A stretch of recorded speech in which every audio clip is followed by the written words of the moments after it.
ठीक है, चलो तो अपने अब स्टॉप हो गया ना? ठीक है, ये अपनी दूसरी क्लास है ट्रांसफॉर्मर लेसन की। देखो छत्तियों के बारे में तो अपने पढ़ लिया, ठीक है। आज अपने ये पढ़ते हैं कि ट्रांसफॉर्मर की जो दो छत्तियां पढ़ी अपने, कौन कौन सी छत्तियां पढ़ी ट्रांसफॉर्मर की? एक तो आयरन लॉस और दूसरा कॉपर लॉस। अब इन छत्तियों को ज्ञात करना है कि ट्रांसफॉर्मर के अंदर आयरन लॉस कैसे ज्ञात करेंगे और कॉपर लॉस कैसे ज्ञात करेंगे। इनसे प्रश्न जरूर आएगा आपके। दो टेस्ट हैं, एक टेस्ट से तो आयरन लॉस ज्ञात होगा और दूसरे से कॉपर लॉस। तो पहले टेस्ट का आप एक बार नाम लिख लो, देखो open circuit test, open circuit test, ठीक है, ओपन सर्किट टेस्ट, या इसको आप बोल सकते हो no load test, open circuit test या नो लोड टेस्ट।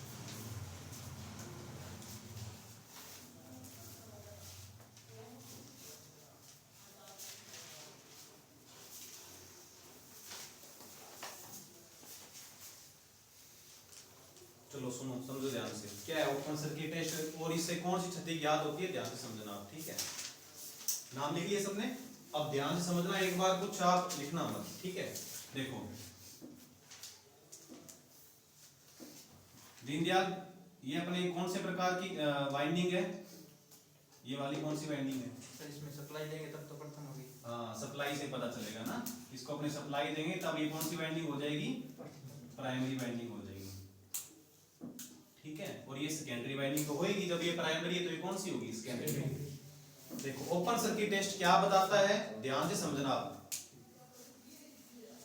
इसमें क्या काम किया जाता है कि ट्रांसफॉर्मर की एक साइड में सप्लाई दी जाती है, ठीक है। कौन सी साइड में सप्लाई देनी है वो भी अभी अपने पढ़ते हैं, भी कौन सी साइड में सप्लाई देंगे, ठीक है। इसको मैं थोड़ा सा और अच्छा बना देता हूं, ये अपना ऐसे ऐसे बना देते हैं, ठीक है। और यहां पर मैं आपको कनेक्शन करके दिखा देता हूं, यहाँ वोल्टमीटर लगा देते हैं, यहाँ एमीटर लगा देते हैं और यहाँ दे देते हैं सप्लाई, ठीक है। ये है जो इतना सारा पोर्शन, ये क्या है? Wattmeter, wattmeter. चलो समझो कैसे क्या कुछ होता है। आपने ये तो पढ़ लिया, परसों अपनी क्लास लगाई थी, उसमें मैंने आपको ये तो बता दिया कि आयरन लॉस जो होता है वो लोड पर डिपेंड करता है क्या?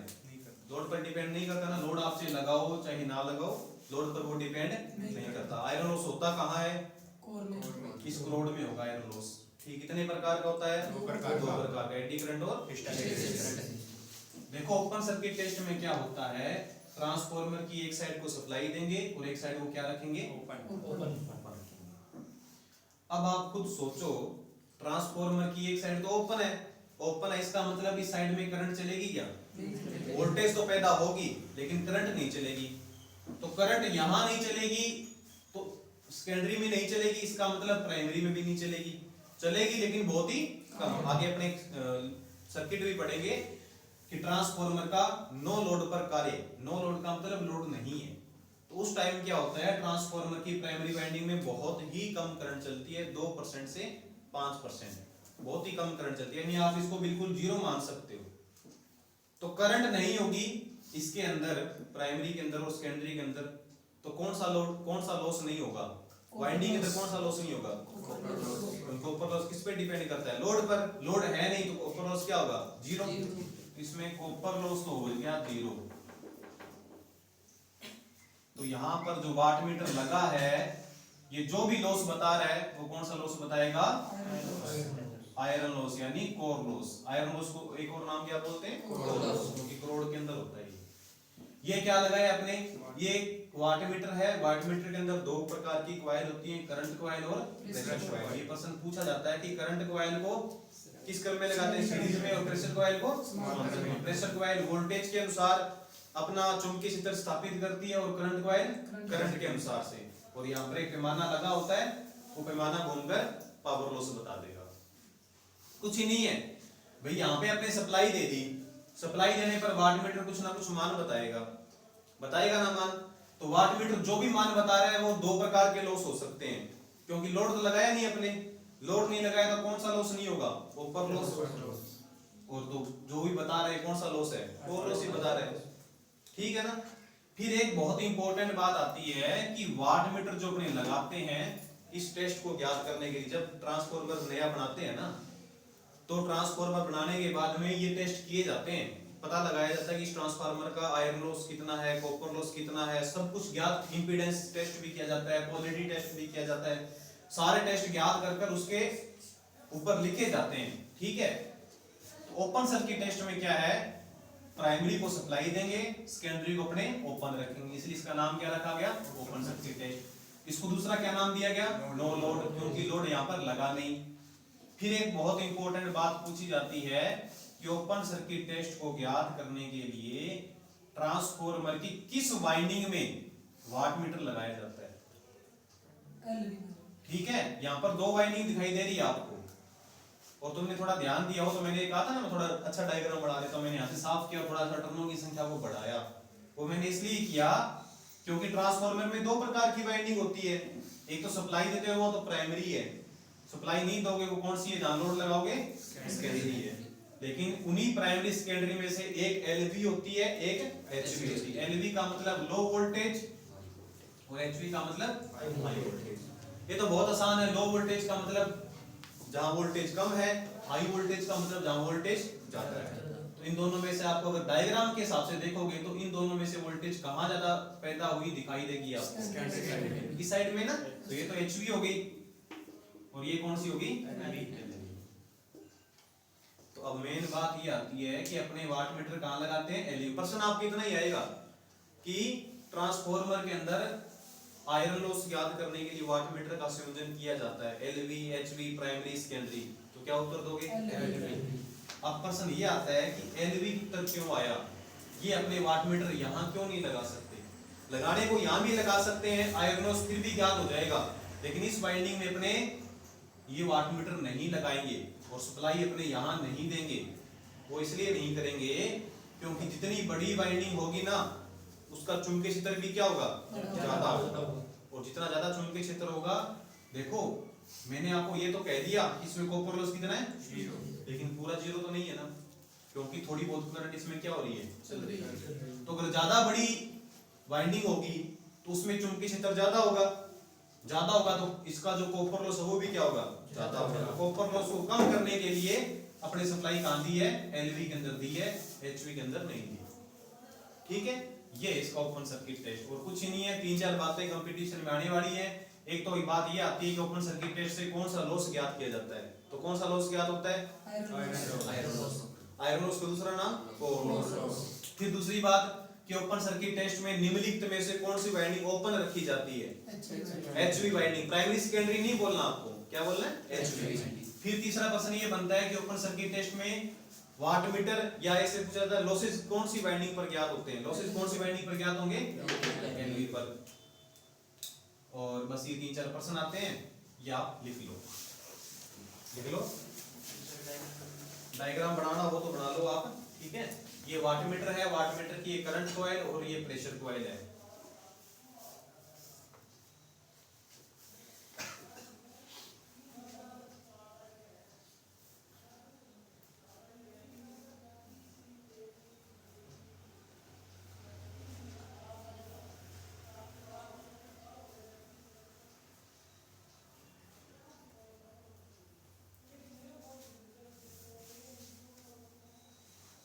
इधर सर कॉपर लॉस मिला हुआ आएगा क्या, इधर लगा देंगे तो वाट मीटर, उसमें फिर वाट मीटर जो बताएगा वो आयरन भी होगा और थोड़ा बहुत कॉपर भी होगा। तो मैं तो कॉपर लॉस ज्ञात करने के लिए अलग से टेस्ट एक और पड़ा वो कर लेंगे, है ना। कॉपर लॉस बिल्कुल कम से कम दिखाए वहां अपने वाट मीटर लगाना है। तो इसमें आप लिखो, जल्दी लिखो, पहला पॉइंट डालकर लिखो, ऐसे लिखो,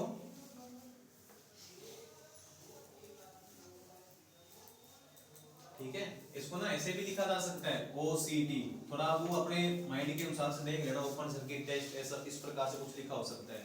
तो आप लिखो, यह परीक्षण, टेस्ट को अपनी हिंदी में बोल दिया परीक्षण, यह परीक्षण आयरन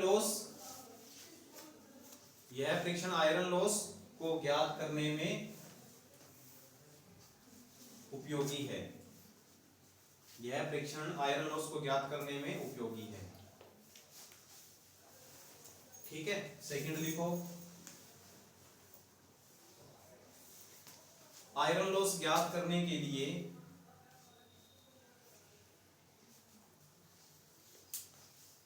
वाट मीटर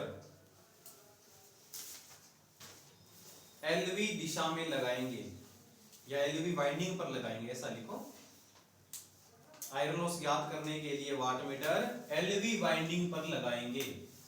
एलवी जो कौन सी भी होगी ना, चाहे वो कौन सी भी वाइंडिंग एलवी ढूंढकर वहां वाट मीटर लगाते हैं।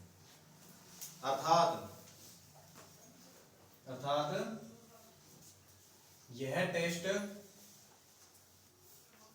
एलवी वाइंडिंग पर किया जाता है। अर्थात यह टेस्ट एलवी वाइंडिंग पर किया जाता है।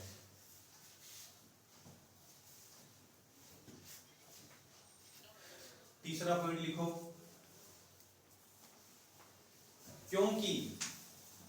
क्योंकि एचवी वाइंडिंग ओपन है, क्योंकि एचवी वाइंडिंग ओपन है, इसलिए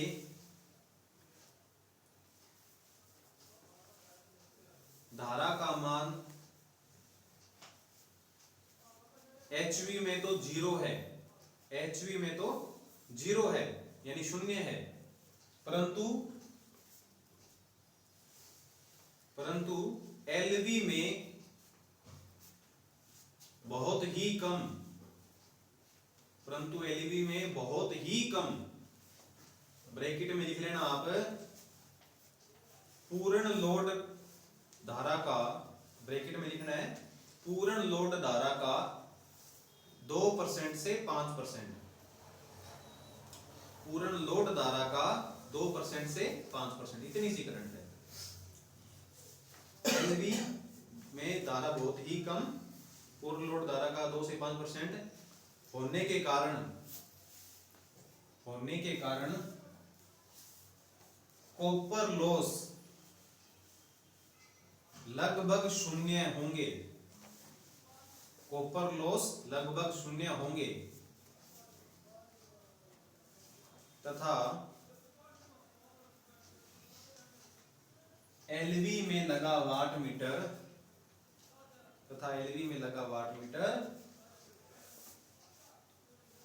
आयरन लॉस बताएगा। वाट मीटर आयरन लॉस बताएगा।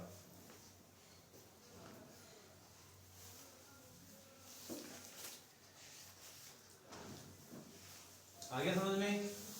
एक साइड में वाट मीटर लगाना है, क्योंकि आपने थोड़ा ये सोचा कि गौरव कुमार जैसे इसके अंदर वाट मीटर क्यों लगाया, लॉस बताने के लिए वाट मीटर क्यों लगाया, ऊर्जा मीटर या उसके अलावा ये जो वोल्ट मीटर था इसने लॉस क्यों नहीं बताया, एमीटर ने लॉस क्यों नहीं बताया, वाट मीटर ही क्यों लगाया आपने? ये मीटर तो बहुत प्रकार के है ना, पावर फैक्टर मीटर भी है ना, और भी बहुत प्रकार के मीटर हैं, वो क्यों नहीं लगाया? वाट मीटर कैसे लॉस बताता है? दीपक कुमार सर, ये लॉस है वो वाट में मापते हैं, तो वाट मीटर। Very good. क्योंकि जो लॉस होते हैं वो लॉस करते किसका है? मैंने कहा ना पावर का ही तो लॉस करते हैं। भी लॉस का मतलब क्या बना कि प्राइमरी से सेकेंडरी में पावर का कुछ ना कुछ लॉस हो जाता है, तो पावर को मापना है तो क्या लगाते हैं? वाट मीटर ही लगाएंगे, सीधी सी बात है। तो यहाँ पर लगाना क्या पड़ेगा अपने को? वाट मीटर ही। दूसरा टेस्ट लिखो, शॉर्ट सर्किट टेस्ट। ये कंप्लीट हो गया, आयरन लॉस को बता देगा। ये दो ही तो लॉस थे अपने, आयरन और कॉपर, उसमें से ये बताएगा आयरन। ठीक है, दूसरा लिखो शॉर्ट सर्किट टेस्ट, या इसको फुल लोड टेस्ट भी बोल सकते हो। शॉर्ट सर्किट टेस्ट या full load test, short circuit test या फुल लोड टेस्ट। एक डायग्राम बना लो, उसके बाद ये प्राइमरी जो वाइंडिंग है ये थोड़ी बड़ी बनानी है आपको।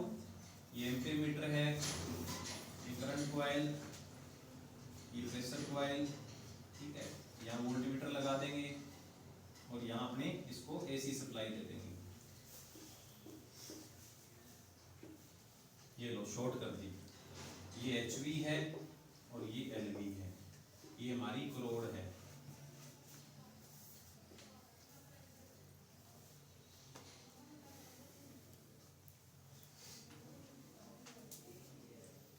देखो मैंने एलवी को शॉर्ट कर दिया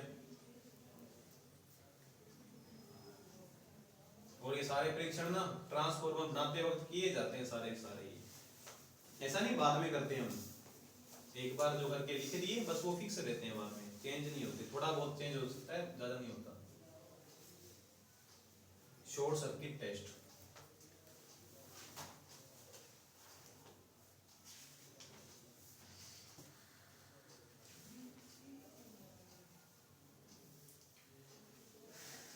बना लिए सबने डायग्राम?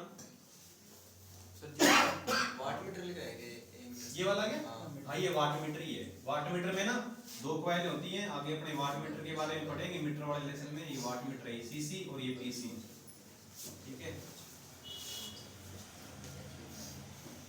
इनका एक एक सिरा शॉर्ट होता है और दूसरे सिरे पर पीसी पर सप्लाई और उसको लोड से जोड़ते हैं। सर जी फिर ये तो एलवी में नहीं लगता क्या वाट मीटर? क्यों एलयू में क्यों लगेगा? कौन सा लॉस याद कर रहे हैं अपने? Short circuit. ये तो अलग परीक्षण आ गया ना, वो तो खत्म ही हो गया हमारा। तो देखो क्या कुछ हो रहा है इसमें, कैसे ये आयरन कॉपर लॉस को बताता है आप देखना। सबसे पहली बात तो ये आ गई कि ये जो टेस्ट है कौन सी क्षति को बताएगा? कॉपर क्षति। कैसे बताता है ध्यान से समझना आप। देखो कॉपर क्षति, विकास कुमार आप बताओ कॉपर क्षति किस बात पर डिपेंड करती है? ऐसा कौन सा एक कारक है जिस पर कॉपर क्षति डिपेंड करेगी? बता सकते हो? नहीं बता सकते, तुम बता सकते हो? हाँ लोड। वेरी गुड, शाबाश। किस पर डिपेंड करेगी? लोड पर। या अपने दूसरे वर्ड में ये बोल सकते हैं धारा पर डिपेंड करेगी, है ना। लोड ज्यादा होगा तो धारा ज्यादा होगी।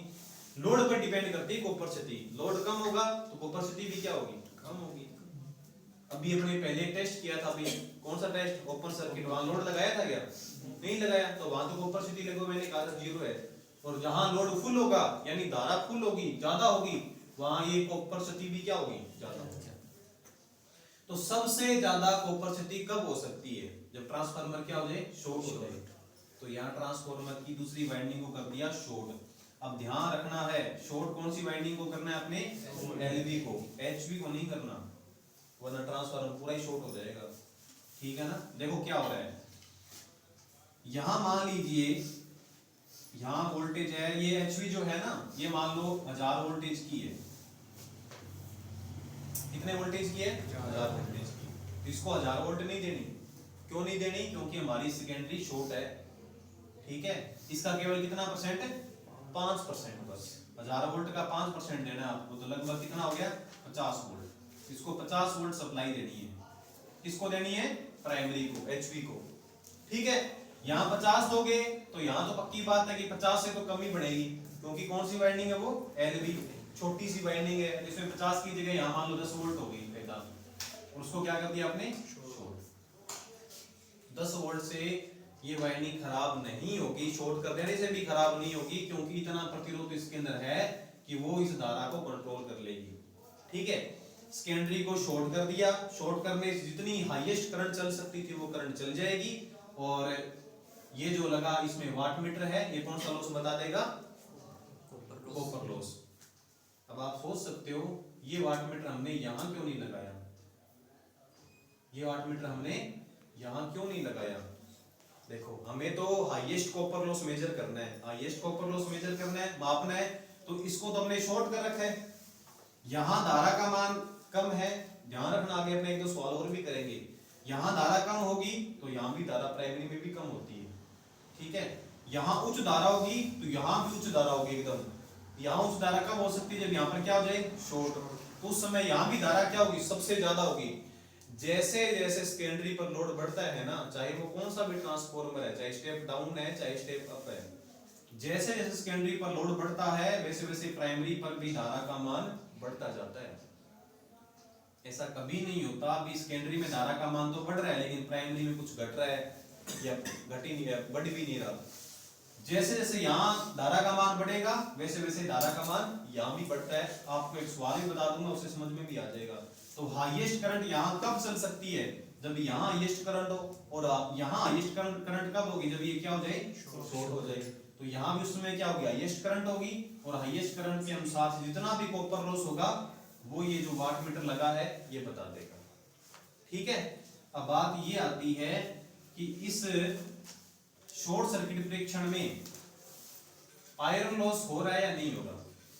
मेन फैक्टर ये है कि कॉपर लॉस चलो ठीक है, हाईएस्ट करंट इसमें चल रही है तो यहाँ भी हाईएस्ट करंट होगी और ये जो वाट मीटर लगा ये कॉपर लॉस को बता देगा। तो क्या जो वाट मीटर बताएगा उसके अंदर आयरन लॉस शामिल होगा या नहीं होगा? थोड़ा बहुत होगा सर। दीपक कुमार क्या होना चाहिए? आयरन लॉस होगा। और आयरन लॉस क्या उतना ही होगा जितना मान लो पहले हो रहा था? अगर अपने पूरी वोल्टेज दे रहे थे उतना होगा या आयरन लॉस कम होगा? कम होगा, क्यों होगा कम? इसमें वोल्टेज कम आती है। शाबाश। एक बात का ध्यान रखना, शायद मैंने आपको कल आयरन लॉस के अंदर बताया नहीं था कि आयरन लॉस जो होता है वो वोल्टेज पर डिपेंड करता है। वोल्टेज कम होगी तो आयरन लॉस भी क्या होगा? कम। तो ये जो वाट मीटर लगा है ना, ये वाट मीटर आयरन लॉस बता रहा है, कॉपर लॉस तो बता रहा है, उसके साथ में कौन सा लॉस बता रहा है? लेकिन वो बहुत ही कम बता रहा है क्योंकि वोल्टेज अपना कितना परसेंट दी है? बहुत ही कम वोल्टेज दी है। जितनी कम वोल्टेज होगी उतना आयरन लॉस भी क्या होगा? कम होगा। तो आयरन लॉस तो बता रहा है लेकिन बहुत ही कम, नगण्य मान सकते हो आप उसको, बिल्कुल जीरो बता मान सकते हो। तो लगभग ये जो वाट मीटर बता रहा है कौन सा लॉस ही बता रहा है? वो कॉपर लॉस। इस बात को मत समझना कि ये जो आयरन लॉस होता है वो लोड पर डिपेंड करता ही नहीं है, चाहे यहाँ पे आप शॉर्ट सर्किट करो चाहे कुछ ही करो, तो ये वाट मीटर आयरन लॉस भी बता रहा होगा, लेकिन ये नहीं बताता क्योंकि वोल्टेज अपने कम कर दी और आयरन लॉस किस पर डिपेंड करता है? वोल्टेज पर। ये लिख लो इतना सारा मीटर लिखो। सबसे पहला पॉइंट तो ये लिखो जो आता है अपने कि यह टेस्ट कॉपर क्षति को ज्ञात करता है। यह टेस्ट कॉपर क्षति को ज्ञात करता है।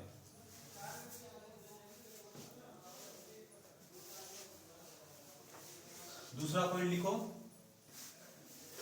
इस टेस्ट के लिए एचवी को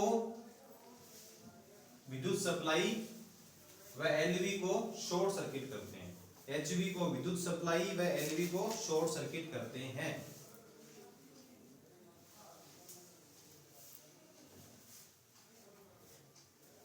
नेक्स्ट आगे लिखो, वाट मीटर का संयोजन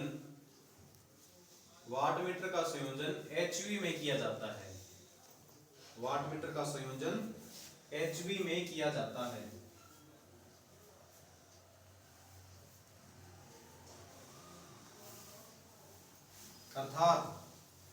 अर्थात कॉपर क्षति एचवी बाइंडिंग पर ज्ञात होती है। ध्यान रखना अभी ये, अर्थात है कॉपर क्षति एचवी बाइंडिंग पर ज्ञात होती है।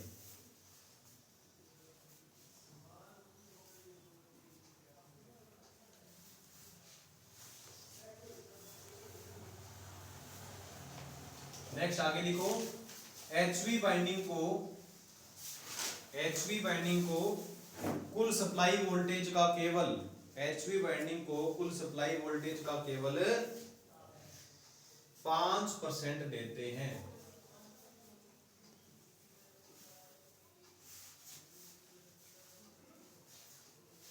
इतनी कम वोल्टेज क्यों दे रहे हैं?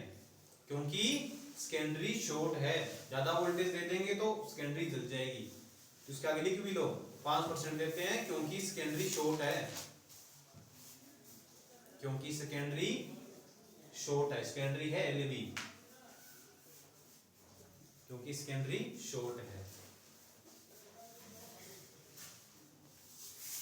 उसके बाद नेक्स्ट पॉइंट लिखो, क्योंकि एचवी में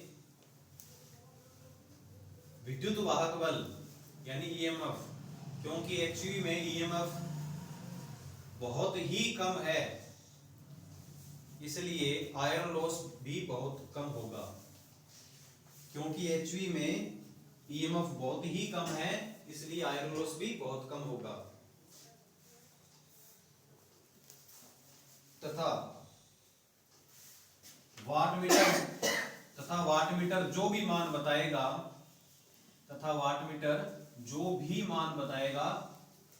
वह कॉपर लॉस होगा। तथा वाट मीटर जो भी मान बताएगा वह कॉपर लॉस होगा।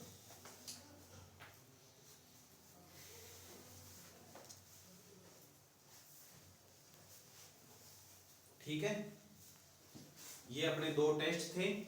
ये हालांकि आप सभी आईटी करते हो तो आपको मतलब प्रैक्टिकल लैब के अंदर ये सिखाए भी जाते हैं भी आयरन लॉस कैसे ज्ञात करते हैं, कॉपर लॉस कैसे ज्ञात करते हैं। कोई छोटा सा ट्रांसफार्मर है उसमें भी अपने ऐसा कर सकते हैं। ठीक है, चलो उसके बाद हेडिंग लगाओ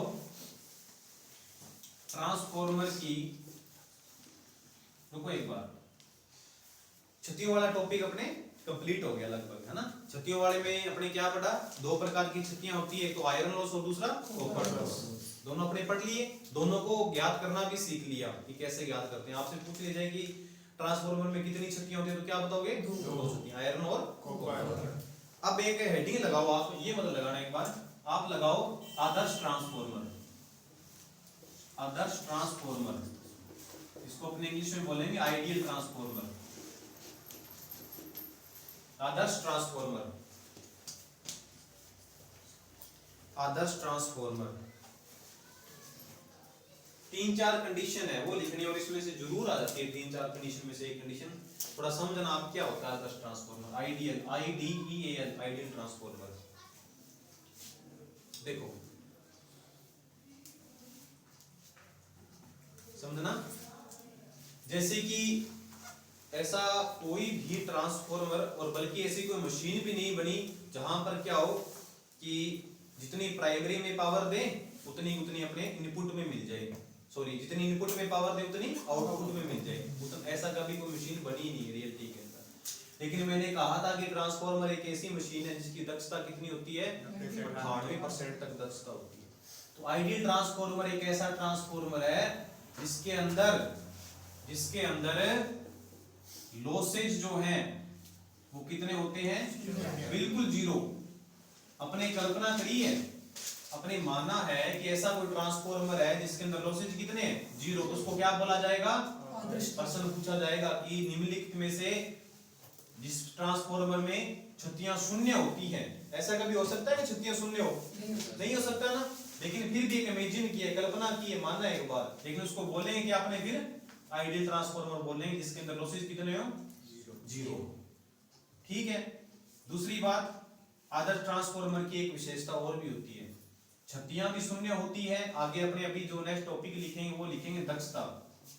दक्षता भी अपने सीख लेंगे क्या होता है, इफिशियंसी इसको इंग्लिश में बोलते हैं। इसकी जो दक्षता होगी वो कितना परसेंट होगी, 100%। 100% का मतलब बनता है जितनी इनपुट में पावर दी उतनी उतनी सारी की सारी आउटपुट में मिल गई, तो उसकी दक्षता कितनी होगी, 100%। 100% को अपने और क्या बोल सकते हैं, इकाई। और तीसरा और एक बिंदु आप ये लिख सकते हो कि आइडियल ट्रांसफार्मर वो ट्रांसफार्मर है, एक बात बताओ मेरे को, लॉसेज होते हैं वो किस पर डिपेंड करते हैं, हमेशा प्रतिरोध पर। किस पर डिपेंड करते हैं, प्रतिरोध। तो आदर्श ट्रांसफार्मर में प्रतिरोध कितना होगा, जीरो। कोई प्रतिरोध ही नहीं होगा, क्या नहीं होगा, प्रतिरोध नहीं होगा। और सारा का सारा जो वाइंडिंग में है, वाइंडिंग प्रतिरोध नहीं होगा, केवल और केवल क्या होगा, इंडक्टिव रिएक्टेंस। तो प्रश्न आएगा कि आदर्श ट्रांसफार्मर की निम्नलिखित में से कौन सी विशेषता है या कौन सी नहीं है। तो प्रतिरोध तो कितना होता है, शून्य। और इंडक्टिव रिएक्टेंस क्या होता है, उच्च। सारा का सारा इंडक्टिव रिएक्टेंस होता है। तो ये तीन विशेषताएं लिख लो आदर्श ट्रांसफार्मर, फिर भूल ना जाए अपने, इसलिए मैंने आपको लिखवा दिया ये, क्योंकि इंपॉर्टेंट है, पूछा जाता है आदर्श ट्रांसफार्मर के बारे में।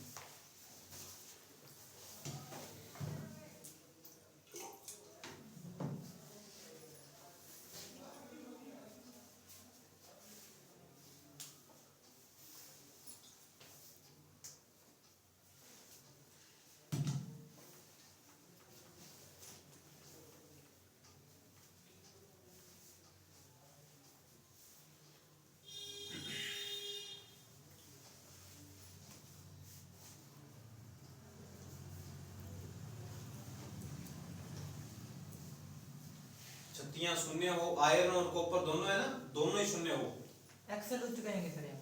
हाँ एक्सल उच्च। इंडक्टेंस भी बोल सकते हो, इंडक्टेंस उच्च हो, इंडक्टेंस उच्च है तो इंडक्टिव रिएक्टेंस अपने आप ही उच्च हो गया। प्रतिरोध बिल्कुल जीरो हो, इंडक्टेंस भी बोल सकते हो, इंडक्टिव रिएक्टेंस भी बोल सकते हो। ऑटो ट्रांसफार्मर को बोलते हैं सर, वही नहीं, क्यों होता आदर्श ट्रांसफार्मर वो? क्या है उसमें ऐसा क्या है कि वो आदर्श ट्रांसफार्मर कहलाया? मतलब उसके अंदर एक ही वाइंडिंग होती है तो फिर एक वाइंडिंग होगी तो होता है, उसमें लॉस कम होता है। जीरो तो नहीं होता ना? जीरो नहीं होता। जीरो होना चाहिए बिल्कुल। बता तो रहा हूँ ये कल्पना है, रियलिटी के अंदर ऐसा नहीं होगा। बस आपको तो ये चीजें जो है वो याद ही रखनी है, बस ऐसा कभी नहीं होगा। अब आप नेक्स्ट हेडिंग लगाओ, ट्रांसफार्मर की क्षमता लगा लो पहले, है ना। ट्रांसफार्मर की कैपेसिटी, क्षमता को इंग्लिश में बोलेंगे अपने कैपेसिटी। ट्रांसफार्मर की कैपेसिटी, ट्रांसफार्मर की कैपेसिटी यानी क्षमता।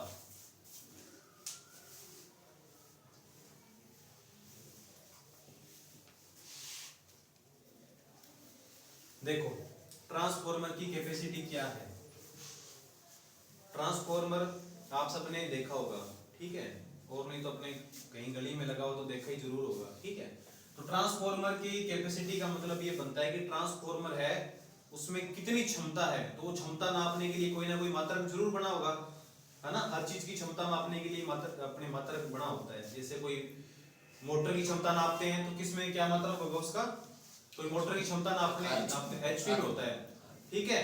कोई विद्युत लैंप है, कोई भी हीटर है, उसकी क्षमता नापते हैं तो उसका मात्रक क्या होता है? वाट होता है। उसी प्रकार से भी ट्रांसफार्मर हमें कितनी पावर देगा, तो उस पावर को नापने के लिए इसका मात्रक होता है ट्रांसफार्मर की क्षमता। सबको पता है ट्रांसफार्मर की क्षमता किसमें लेते हैं अपने, और मैंने आपको लिखवाया भी था। कब लिखवाया था? जब मैंने आपको आभासी पावर लिखवाई थी ना, तो मैंने वहां लिखवाया था कि ट्रांसफार्मर की क्षमता केवीए या एमवीए में ली जाती है। एमवीए तो बड़ा ट्रांसफार्मर होगा उसकी होगी, और थोड़ा छोटा होगा तो उसकी क्या हो जाएगी? ध्यान से समझना कि ट्रांसफार्मर की जो कैपेसिटी है ये अपने आभासी पावर में क्यों लेते हैं। ये कौन सी पावर है? केवीए, आभासी। हमेशा अपने पावर कौन सी मेजर करनी चाहिए? वास्तविक, है ना, वास्तविक। तो हमने ट्रांसफार्मर की क्षमता वास्तविक नहीं ली, कौन सी ली है? आभासी। ध्यान से समझो, जैसे मान लो कोई ट्रांसफार्मर है 5 केवीए का। कितने केवीए का? 5 केवीए। इसका मतलब ये बनता है ये 5000 वोल्ट एम्पियर का है। कितने वोल्ट एम्पियर का है? 5000 वोल्ट एम्पियर का है। अगर आपने ध्यान से समझना, हम ये समझ रहे हैं कि ट्रांसफार्मर की क्षमता हम आभासी में क्यों लेते हैं, वास्तविक में क्यों नहीं लेते। जबकि और जितनी भी मशीनें हैं या और जितने भी अपने लोड होते हैं सारे उसकी पावर किस में होती है? जैसे कोई भी अपने घरों में लगा हुआ लोड है उसकी क्षमता हमेशा कौन सी पावर में लेते हैं? अपने लगभग वास्तविक पावर लेते हैं। लेकिन इसकी क्षमता हमने आभासी क्यों ली, वो कारण सीख रहे हैं, ठीक है। अपने मानना कि ट्रांसफार्मर 5000 VA का है, वोल्ट एम्पियर का है। अब मान लो आपने इसे इंडक्टिव लोड लगा दिया, क्योंकि ट्रांसफार्मर पे तो अपने एसी का लोड लगाएंगे। मान लो कौन सा लगा दिया? इंडक्टिव का लोड लगा दिया। ध्यान से समझना और मेरे को बताना आप कि वास्तविक पावर ज्ञात करने का सूत्र क्या होता है प्रदीप? वास्तविक पावर ज्ञात करने का सूत्र क्या है?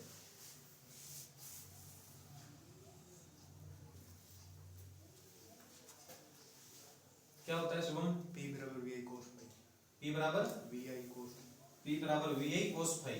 ये आपने ऐसा भी बोल सकते हैं क्या कि वास्तविक पावर का जो सूत्र होता है, हम क्या ये बोल सकते हैं आभासी पावर गुणा में पावर फैक्टर।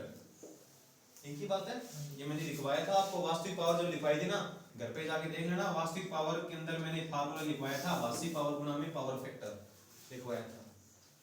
अब देखो आपने इंडक्टिव लोड लगा दिया, समझते रहना पूरे ध्यान से, ये बहुत इंपॉर्टेंट है। तो वास्तविक पावर देखो कितनी आती है, आभासी तो कितनी है भाई? 5000। मान लीजिए इसका पावर फैक्टर है 0.5 मान लो आप, है ना। इंडक्टिव का तो पावर फैक्टर वैसे ही कम होता है, 0.5 मान लो। तो कितना पावर आई? 2500 वाट। वास्तविक पावर कितनी आ गई? 2500 वाट। आपने मान लो इसे कैपेसिटिव लोड लगा दिया, ट्रांसफार्मर था उसकी सेकेंडरी से सारे के सारे कैपेसिटर जोड़ दिए। फिर देखते हैं वास्तविक पावर कितनी आती है। सूत्र तो वही रहेगा, आभासी गुणा में पावर फैक्टर। आभासी कितना है इसका? 5000। पावर फैक्टर मान लो 0.5 0.3 मान लो। क्यों? अगर आपने ज्यादा कैपेसिटिव लोड लगा दिया तो पावर फैक्टर तो माइनस में जाएगा ना, लीडिंग की तरफ जाएगा, लेकिन 0.3 0.4 के आसपास होगा वो भी। तो कितना आया? 1500 वाट। 5 दिए 1500 वाट। और आपने अगर इससे रेजिस्टिव लोड लगा दिया तो राकेश कुमार, रेजिस्टिव लोड का पावर फैक्टर तो हमें पता ही है कितना होता है। रेजिस्टिव लोड का पावर फैक्टर वेरी गुड, इकाई। तो कितना वाट पावर देगा? 5000 वाट। अब समझ में आएगी कहानी आपको। यानी कि अपने एसी का लोड कोई फिक्स थोड़ी होता है। फिक्स थोड़ी है कि अपने सारे के सारे बल्ब भी लगाएंगे इस ट्रांसफार्मर से। हम तो मोटर भी चला सकते हैं इससे, ट्रांसफार्मर से, है ना। कोई भी एसी का लोड लगा सकते हैं। तो हो क्या रहा है कि जैसे जैसे हम एसी का लोड चेंज कर रहे हैं ना, वैसे वैसे वास्तविक पावर चेंज हो रही है। हो रही है कि नहीं हो रही? देखो, इंडक्टिव के लिए 2500 मिल रही थी, कैपेसिटिव के लिए 1500 मिल रही है, रेजिस्टिव के लिए कितना मिल रही है? 5000 मिल रही है। तो कौन सी पावर चेंज हो रही है? वास्तविक। चेंज कौन सी नहीं हो रही? आभासी। तो ट्रांसफार्मर के ऊपर एक ऐसी पावर लिख दी जाती है जो कभी भी चेंज नहीं होती। और चेंज कौन सी नहीं होती? पावर आभासी। वास्तविक तो चेंज हो जाती है, वो तो पावर फैक्टर पर डिपेंड करती है। पावर फैक्टर अगर ज्यादा होगा तो वास्तविक पावर भी ज्यादा होगी। तो इस ट्रांसफार्मर पर पावर कौन सी लिखी जाती है? आभासी। उसका कारण ये है कि आभासी पावर कभी भी चेंज नहीं होती। वास्तविक पावर तो पावर फैक्टर के हिसाब से चेंज होती रहती है। तो हम ये थोड़ी बोल सकते हैं जैसे ट्रांसफार्मर पर मान लो लिख दिया 2500 वाट, तो 2500 वाट भाई कौन से लोड के लिए? ये क्या ये इंडक्टिव के लिए है? मान लो इंडक्टिव के लिए आपने 2500 वाट लिख दिया, तो हम ट्रांसफार्मर पर इंडक्टिव भी थोड़ी लगाएंगे, हम तो रेजिस्टिव भी लगा सकते हैं। तो फिर क्या 2500 ही देगा? ये नहीं देगा ना। इसलिए ट्रांसफार्मर पर कौन सी पावर लिखी जाती है? आभासी। क्योंकि वास्तविक तो चेंज होने वाली पावर है, आभासी पावर कभी भी चेंज नहीं होती। तो लिख लो, आप लिखो, हेडिंग लगा ली ट्रांसफार्मर की कैपेसिटी। लिखो, ट्रांसफार्मर की क्षमता केवीए या एमवीए में दी जाती है या लिखी जाती है। ट्रांसफार्मर की क्षमता केवीए या एमवीए में लिखी जाती है, जो कि एक आभासी शक्ति होती है। जो कि एक आभासी शक्ति होती है।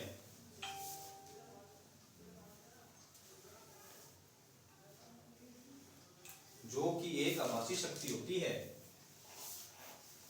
ठीक है। प्रश्न तो आपसे इतना ही पूछा जाएगा कि ट्रांसफार्मर की क्षमता किसमें नापी जाती है, तो आभासी शक्ति में ऑप्शन होगा, या तो या केवीए या एमवीए में लिखा होगा। अच्छा, एक बात और सुनो, अगर प्रश्न ऐसा आ जाए कि ट्रांसफार्मर की पावर ट्रांसफार्मर की क्षमता किसमें नापते हैं अपने पावर की, तो वहां अगर ऑप्शन केवीए दिया है ना, तो वो नहीं होगा एमवीए। उत्तर क्या होगा? एमवीए। क्योंकि 5 एमवीए से जो बड़े ट्रांसफार्मर होते हैं उनको अपने पावर ट्रांसफार्मर बोलते हैं। प्रश्न आ जाएगी पावर ट्रांसफार्मर की क्षमता किसमें नापते हैं, तो केवीए को उत्तर में है, तो वो मत देना। फिर आप क्या उत्तर होगा? तो आपने क्या लिखा? जो कि एक आभासी शक्ति होती है। नेक्स्ट आप नीचे ऐसा लिख लो, आभासी शक्ति में लिखने का कारण, यानी जो पावर है वो आभासी शक्ति में लिखने का कारण क्या है। तो आप नेक्स्ट आगे लिखो, ये तो हेडिंग होगी हमारी, आभासी शक्ति में लिखने का कारण। तो कारण ऐसे लिखो, क्योंकि ट्रांसफार्मर की वास्तविक शक्ति, क्योंकि ट्रांसफार्मर की वास्तविक शक्ति लोड के पावर फैक्टर पर निर्भर होती है। और इसको अंडरलाइन कर लेना आप, इसी लाइन को, क्योंकि ट्रांसफार्मर की वास्तविक शक्ति लोड के पावर फैक्टर पर निर्भर करती है। इस लाइन को अंडरलाइन कर लेना, ये बहुत इंपॉर्टेंट लाइन है। क्योंकि ट्रांसफार्मर की वास्तविक शक्ति लोड के पावर फैक्टर पर निर्भर करती है। ठीक है। इसलिए पावर फैक्टर बदलने पर, पावर फैक्टर कैसे बदलेगा? जब लोड बदलेंगे अपने। इसलिए पावर फैक्टर बदलने पर वास्तविक शक्ति भी बदलती रहती है। इसलिए पावर फैक्टर बदलने पर वास्तविक शक्ति भी बदलती रहती है, परंतु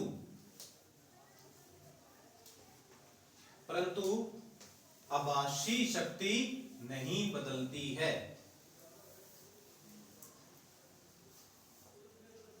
परंतु आभासी शक्ति नहीं बदलती है।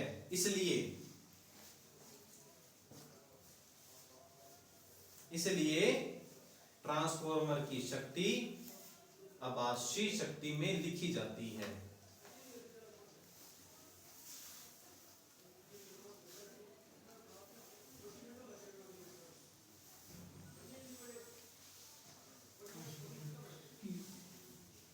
फिर नीचे एक नोट लगा के लिखो, अल्टरनेटर की शक्ति भी आभासी शक्ति में लिखी जाती है। अल्टरनेटर की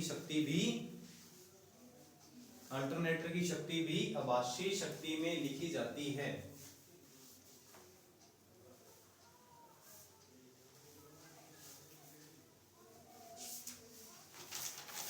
ठीक है, फिर एक छोटी सी हेडिंग लगा लो, शक्ति ट्रांसफॉर्मर की क्षमता के अंदर ही लगाना है पावर ट्रांसफॉर्मर। कैसे था लिख लो आप, देखो पावर ट्रांसफॉर्मर की क्षमता, पावर ट्रांसफॉर्मर की क्षमता एमवीए में लेते हैं। पावर ट्रांसफॉर्मर की क्षमता एमवीए में लेते हैं। उसके बाद नेक्स्ट दूसरा पॉइंट लिख लो इसमें, 5 एमवीए से बड़ा ट्रांसफॉर्मर, 5 एमवीए से बड़ा ट्रांसफॉर्मर पावर ट्रांसफॉर्मर में गिना जाता है। 5 एमवीए से बड़ा ट्रांसफॉर्मर पावर ट्रांसफॉर्मर में गिना जाता है। ठीक है, तो ध्यान रखना इस बात का।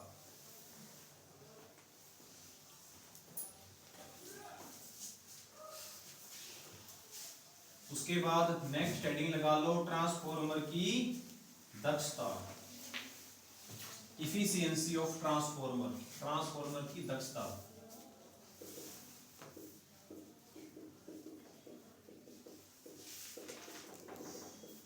Efficiency of transformer.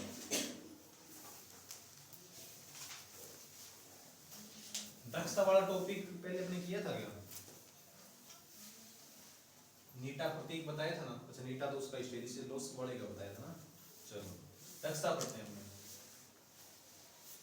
पहले समझ लो, उसके बाद आप मैं बताऊंगा फिर लिख लेना दक्षता क्या होता है।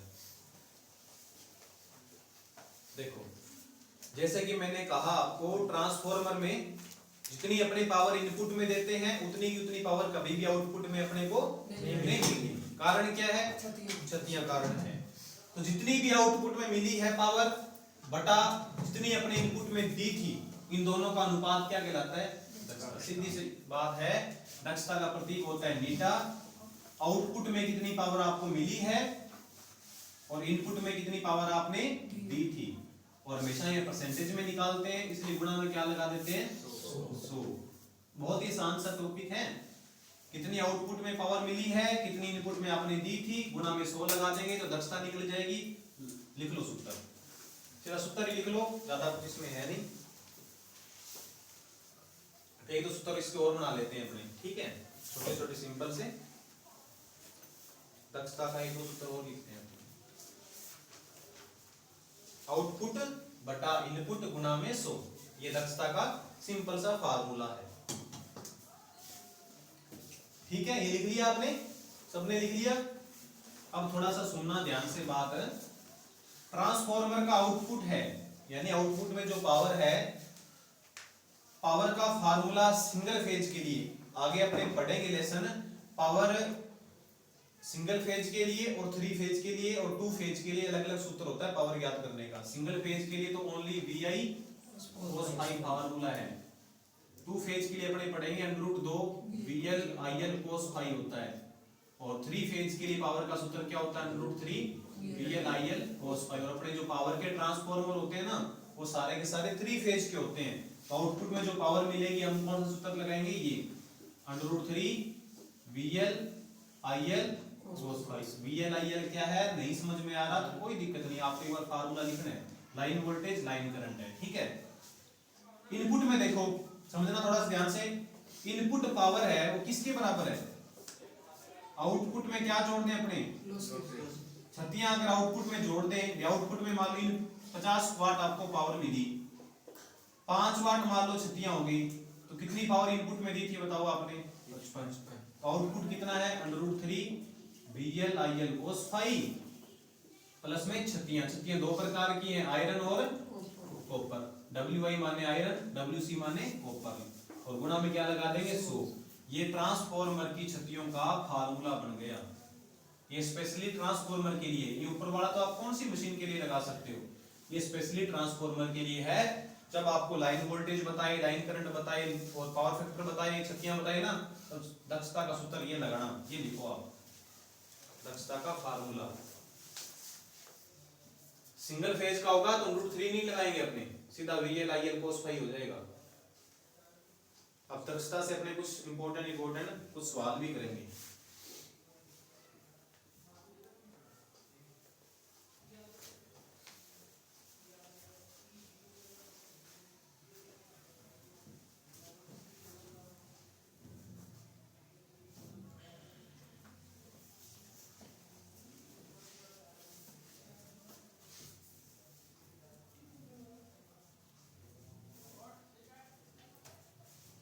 लिख लिया?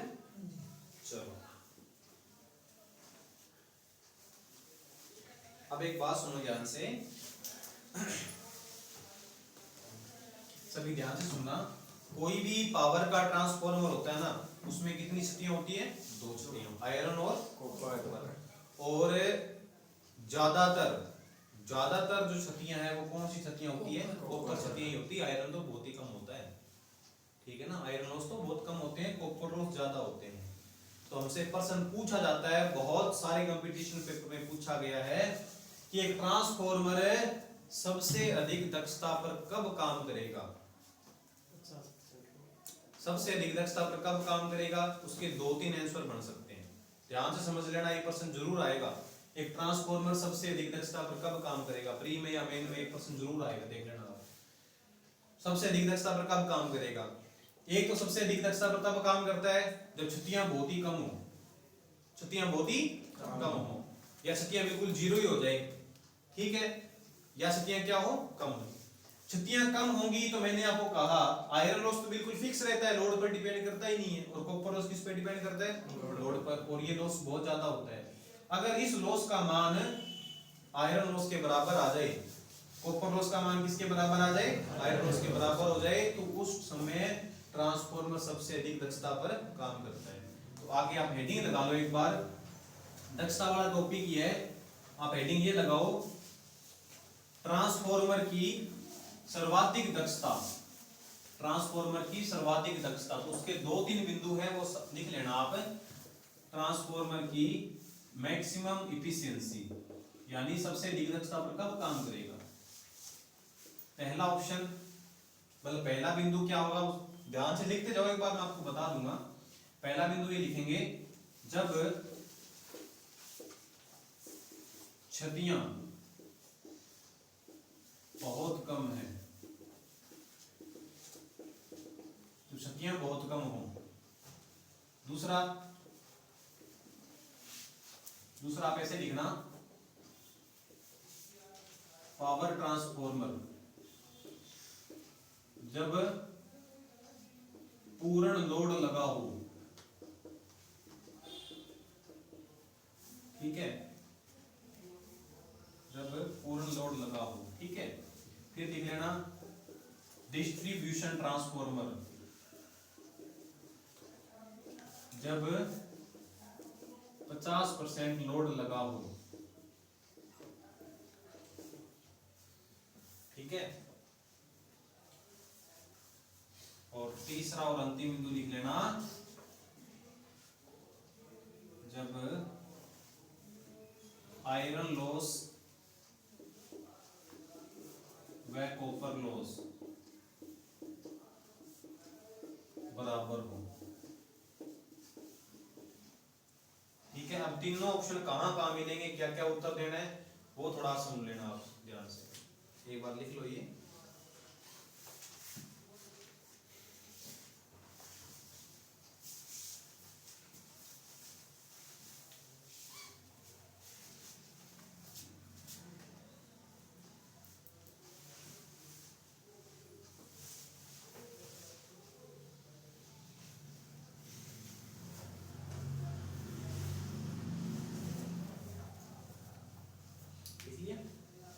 देखो क्या है, ट्रांसफॉर्मर सबसे अधिक दक्षता पर कब काम करेगा?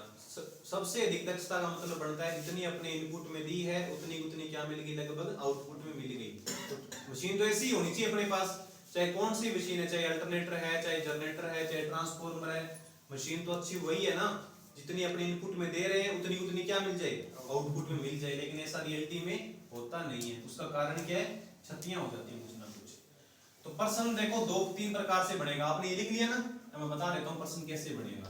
देखो एक तो प्रश्न ऐसे बनता है कि पावर ट्रांसफॉर्मर मैक्सिमम इफिशियंसी पर कार्य करेगा जब, एक ऐसा प्रश्न बनेगा। ठीक है, उसमें एक ऑप्शन में होगा जब ऐसे आ जाए क्षतियां बहुत कम है, ये भी ऑप्शन में आ गया। ठीक है, दूसरा आ गया जब लोड 50% है। ठीक है, तीसरा आ गया जब आयरन लॉस व कॉपर लॉस क्या है, बराबर है। और चौथा आ गया जब पूर्ण लोड लगा है। ठीक है, ऐसा कुछ प्रश्न आ गया। क्षतियां कम वाला तो एक्चुअल में आता नहीं, आप इसको ऐसा लिख लो क्षतियां बहुत अधिक है, ऐसा कुछ लिख लेते हैं ना, क्योंकि ये तो ऑप्शन में नहीं आएगा। देखना, पावर ट्रांसफॉर्मर मैक्सिमम एफिशिएंसी पर कब काम करेगा? जब, अगर ऐसा प्रश्न आ जाए और ये चार ऑप्शन में दिए हैं, ठीक है, जब आयरन लॉस कॉपर लॉस बराबर है, जब लोड 50% है, जब पूर्ण लोड लगा है, तो इन चारों में से आप उत्तर कौन सा दोगे? ये दोगे। जब आयरन लॉस का कॉपर लॉस क्या हो, बराबर हो, उस टाइम से कौन सा भी ट्रांसफॉर्मर है, पावर है चाहे डिस्ट्रीब्यूशन ट्रांसफॉर्मर, कौन सा भी ट्रांसफॉर्मर है, जब आयरन और कॉपर बराबर हो जाते हैं उसमें पावर ट्रांसफॉर्मर मैक्सिमम एफिशिएंसी पर काम करता है। यदि ऑप्शन में नहीं है, यदि ऑप्शन में नहीं है और ऑप्शन ऐसे आ रहे हैं जब लोड 50% लगा है, जब लोड 75% लगा है, जब लोड है ही नहीं, शून्य लोड लगा है, फिर आगे जब लोड पूर्ण लगा है, तो स्टूडेंट क्या काम करते हैं? स्टूडेंट वो उत्तर देते हैं जब लोड लगा नहीं है, वो सोचते हैं लोड ही नहीं है तो दक्षता उसकी सर्वाधिक होगी। लेकिन पावर ट्रांसफॉर्मर को डिजाइन इस प्रकार से किया जाता है जब लोड क्या लगाओ, पूर्ण लगाओ, तब वो सर्वाधिक दक्षता पर काम करता है। सुन लो ध्यान दोबारा, अगर ये ऑप्शन में नहीं है तो बता रहा हूं आपको, अगर ये ऑप्शन में कहीं भी दिखाई दे जाए आपको, तब तो उत्तर आपको यही करना है, जब आयरन लॉस का कॉपर लॉस क्या हो, बराबर, तो पावर ट्रांसफॉर्मर अधिकतम दक्षता पर काम करेगा। यदि ये ऑप्शन में नहीं होगा, ऐसा दे रखा है जब लोड 50% है, लोड शून्य है, लोड 75% है या पूर्ण लोड है, और किसके लिए पूछा है? पावर के लिए, तब आप क्या करोगे? जब लोड क्या लगाओ, पूर्ण लगाओ। अगर यही पर्सन डिस्ट्रीब्यूशन के लिए आ जाता, डिस्ट्रीब्यूशन ट्रांसफॉर्मर सबसे अधिक दक्षता पर काम करेगा, और ये ऑप्शन में नहीं है, और दे रखा है लोड 50% है, लोड 75% है, लोड पूर्ण है, तब आप तक क्या दोगे? लोड 50% है। अब पता है क्या सबको डिस्ट्रीब्यूशन ट्रांसफॉर्मर कौन सा होता है, पावर कौन सा होता है? पावर के लिए तो मैंने आपको बता दिया, और लगभग आप लोगों ने पावर ट्रांसफॉर्मर देखा नहीं होगा, है ना? नहीं देखा आपने, 5 MVA से बड़ा ट्रांसफॉर्मर आपने नहीं देखा। तो पावर ट्रांसफॉर्मर तो आपने नहीं देखा, लेकिन डिस्ट्रीब्यूशन ट्रांसफॉर्मर आप सबने देखा है, देखा ना सबने? गलियों के बाहर जहां भी वो एच माउंटेड पोल होते हैं ना, 2 पोल होते हैं, उनके बीच में से 2 लगाकर और उसके ऊपर ट्रांसफॉर्मर रख दिया जाता है, तो उसको अपने कौन सा पोल बोलते हैं? एच पोल बोलते हैं, क्योंकि यहाँ 2 पोल होते हैं और यहाँ वो लोहे के लगाकर और उसके ऊपर ट्रांसफॉर्मर रख दिया जाता है। तो वो कौन से ट्रांसफॉर्मर है? डिस्ट्रीब्यूशन ट्रांसफॉर्मर, हिंदी में क्या बोलते हैं? वितरण ट्रांसफॉर्मर। उसके बारे में पढ़ेंगे अपने और, लेकिन वैसे ही बता रहा हूं आपको मैं। तो ये होगी ट्रांसफॉर्मर की दक्षता। तो ट्रांसफॉर्मर सबसे अधिक दक्षता पर कब काम करता है? जब आयरन लॉस और कॉपर लॉस क्या हो जाए, बराबर हो जाए। इस बात का ध्यान रखना आप, ठीक है? अब कुछ सवाल लेते हैं अपने, 1-2 सवाल करते हैं और फिर अपने मेट करेंगे, ठीक है? एक सवाल लिखो आप, दक्षता से सवाल जरूर आ जाता है। लिखो, एक 50 kVA का ट्रांसफॉर्मर है, एक 50 kVA का ट्रांसफॉर्मर सर्वाधिक दक्षता पर कार्य कर रहा है, सर्वाधिक दक्षता पर कार्य कर रहा है यदि उस समय यदि उस समय आयरन लॉस 1000 वाट है, यदि उस समय आयरन लॉस 1000 वाट है, तो कॉपर लॉस क्या होगा? 250 वाट।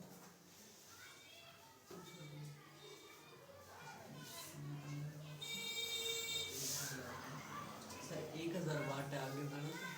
1000 वाट है तो कॉपर लॉस क्या होगा?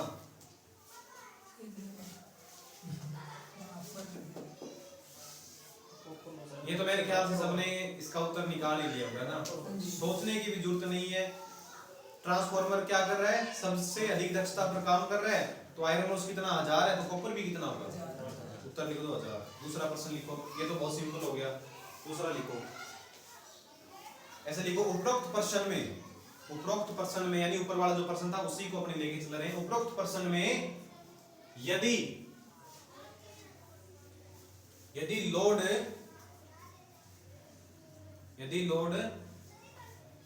1/4 कर दिया जाए, यदि लोड 1/4 कर दिया जाए तो आयरन लॉस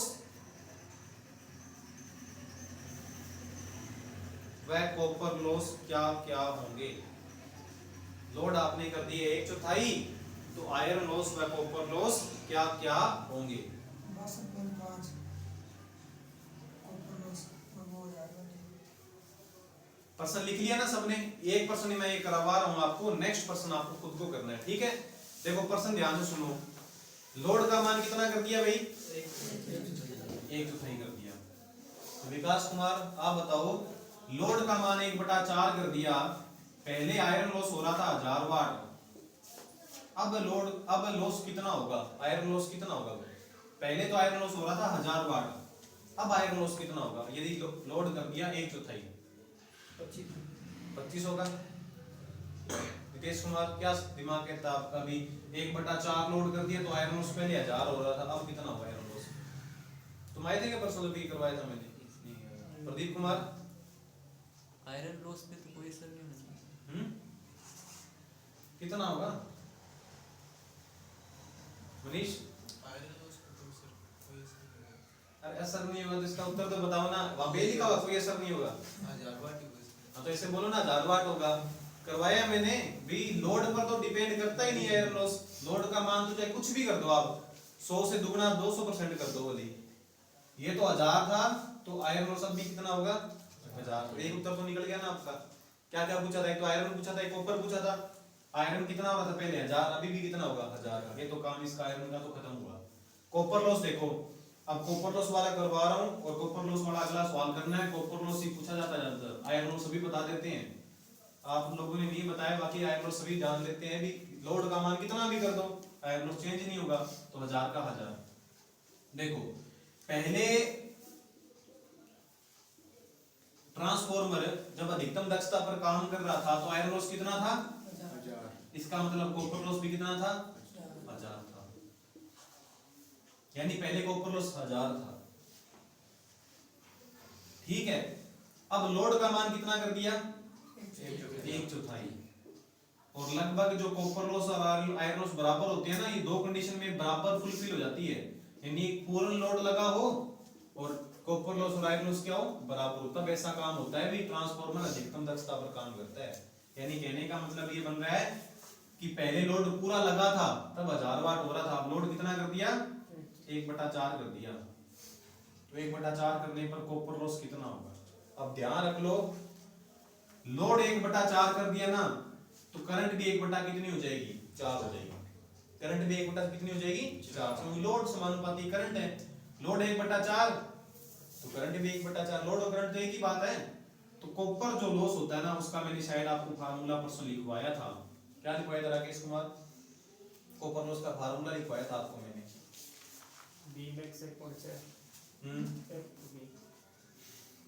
आप बता सकते हो कॉपर लॉस का क्या फार्मूला लिखवाया था मैंने?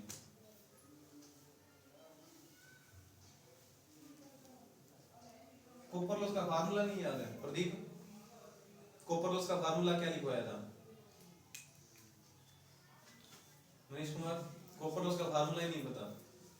शुभम लोड की स्क्वायर हाँ समानुपाती फार्मूला क्या लिखवाया था?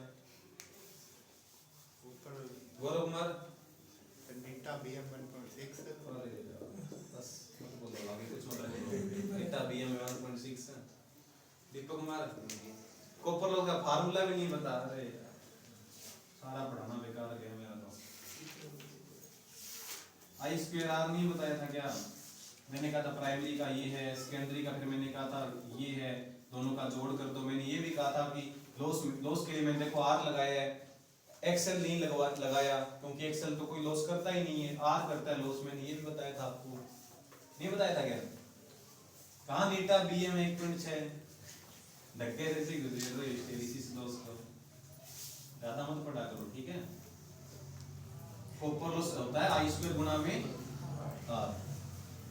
तो करंट कितनी, देखो लोड कितना हुआ 1/4, तो करंट भी कितनी होगी 1/4। अब कॉपर लॉस कितना होगा? आर थोड़ी चेंज होता है, आर कभी कोई चीज का चेंज होता है क्या? जितनी वाइंडिंग पहले थी वो तो लोड लगाओ चाहे ना लगाओ वाइंडिंग तो उतनी रहती है, रेजिस्टेंस थोड़ी चेंज होता है। तो कॉपर लॉस कितना होगा 1/4 का स्क्वायर, तो 1 का स्क्वायर 1, 4 का स्क्वायर 16, यानी पहले का कितना रह जाएगा 1/16 रह जाएगा। पहले कितना था 1000, तो 1000 का 1/16 निकालना पड़ेगा आपको, कितना 5 कितना होगा वो? लोड 1/4 कर दिया ना, तो आयरन तो 1000 का 1000 ही रहेगा, लेकिन कॉपर कितना घट जाएगा 62.5 हो जाएगा। वो कई बार तो हम बात भी पूछते हैं। चलो लिखो एक सवाल और, एक सवाल और लिखो, फिर कुछ एक फार्मूला, एक दो फार्मूला और लिखते हैं, फिर आज की क्लास को खत्म करेंगे।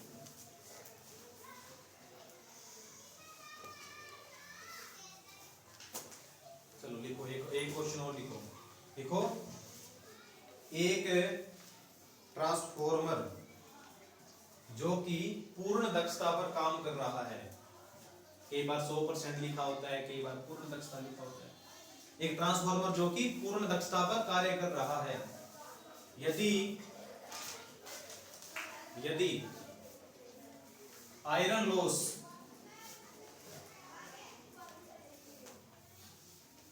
500 वाट है,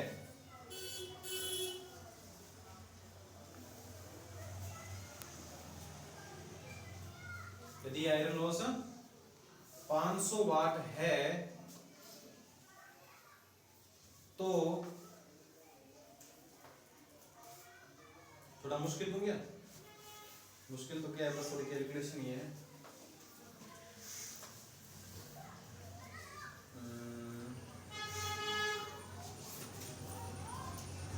चलो एक बार सिंपल लिखेंगे, तो 1/3 लोड पर, तो 1/3 लोड पर कॉपर लॉस क्या होगा?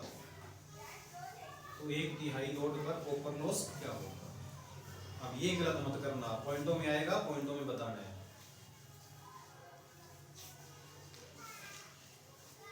ओनली कॉपर ही बताना है, तो क्या आयरन तो सबको पता ही है।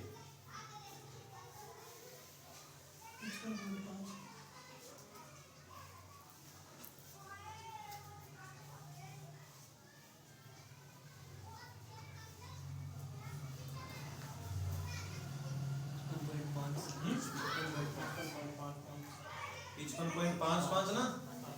अब आप ये तो गलती नहीं करोगे ना कि जैसे मैंने आयरन लॉस आपको 500 बताया, तो आपने कॉपर लॉस सोच लिया भी 500 है, चलो वो वहां तक सही सोच लिया आपने। फिर आपने ये सोच लो कहीं कि कॉपर लॉस जैसे लोड कितना कर रहे हैं 1/3, तो कॉपर लॉस भी 1/3 हो जाएगा, 500 का 1/3 निकाल दो। ऐसा तो कभी नहीं करोगे ना, हमेशा क्या करोगे 1/3 का स्क्वायर। इस बात को ध्यान रखना, गलती मत कर देना कि 1/3 500 का 1/3 निकालने लग जाओ आप, ठीक है? ध्यान रख लेना आप इस बात का।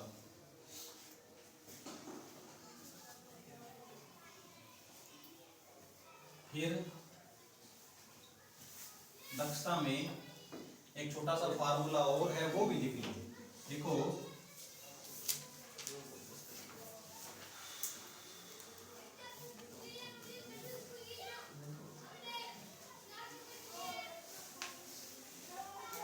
ऐसे लिखना,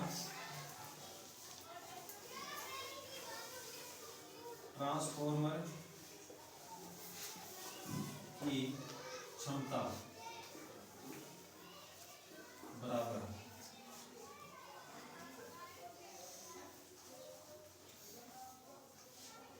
ठीक है। मैं बता देता हूँ किस चीज का, एक बार रुकना।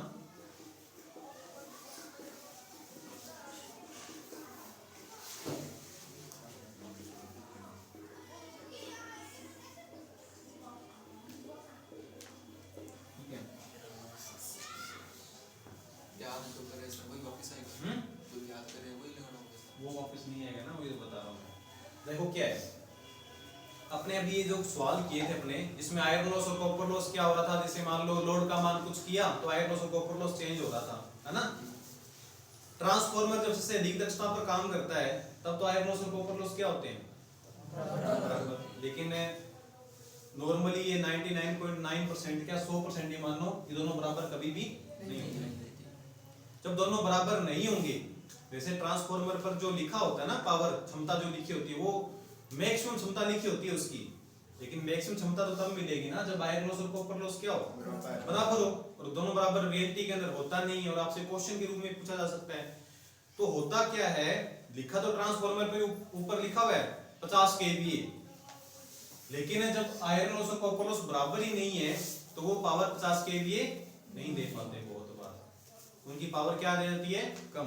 तो ये उसका सूत्र है कि जब आयरन और कॉपर बराबर नहीं है ना, अगर बराबर है तब तो जितना लिखा हुआ है उतना आपको पावर मिलेगी, लेकिन जब बराबर पावर उसकी नहीं, सॉरी दोनों बराबर लॉस नहीं होंगे, उसमें पावर क्या रह जाती है, कम रह जाती है हमेशा ही, ठीक है। तो आप इसको ऐसा लिख सकते हो, ट्रांसफॉर्मर की क्षमता जब आयरन व कॉपर लॉस बराबर न हो, बराबर है तब तो ठीक है, तब तो जो क्षमता है वही रहेगी, लेकिन बराबर नहीं है तब आपको ये फिर फार्मूला लगाकर ट्रांसफॉर्मर की क्षमता निकालनी पड़ेगी। इसका एक सवाल देता हूं तो आपको बेहतर समझ में आ जाएगा।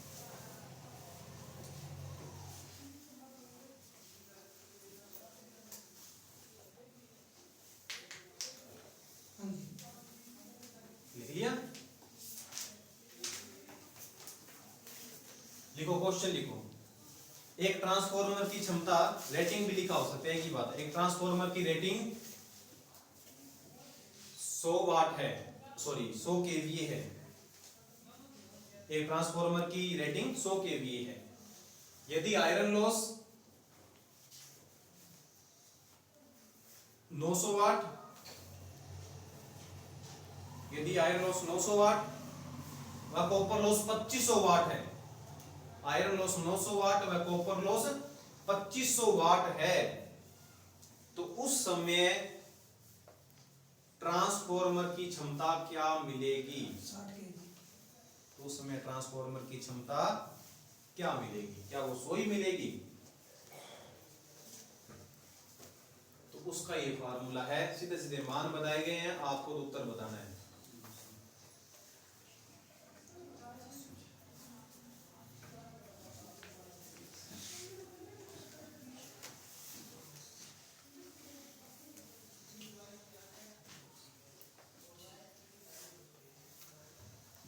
कर लेंगे सभी, है ना, कोई मुश्किल तो है नहीं। 100 इसकी क्षमता बताई है, 100 kVA के, हाँ वो लास्ट में उत्तर kVA में आ जाएगा अपने, कोई दिक्कत वाली बात नहीं। 900 आयरन तो 900 है, 25। और ये 2500, डबल जीरो से डबल जीरो कट गया। अब 9/25 बचा, 9 में 25 का कुछ डिवाइडेशन हो नहीं रहा है, एक पार्ट ऐसे कुछ कट भी नहीं रहे, तो अपने 9 का वर्गमूल सीधा पता है 3 और 25 का, तो ये कट गया कितने पर, 20 पर और 60 kV। अब आपको जो पावर मिलेगी ना वो 100 नहीं मिलने वाली, कितनी मिलेगी, 60 kV मिलेगी, क्योंकि आयरन और कॉपर बराबर नहीं है। अगर बराबर होते तो कितनी मिलती, 100 ही मिलती। ठीक है, तो आज अपने इतना ही पढ़ेंगे। कर दो, बंद कर दो इस क्लास को, ये मैं करूं।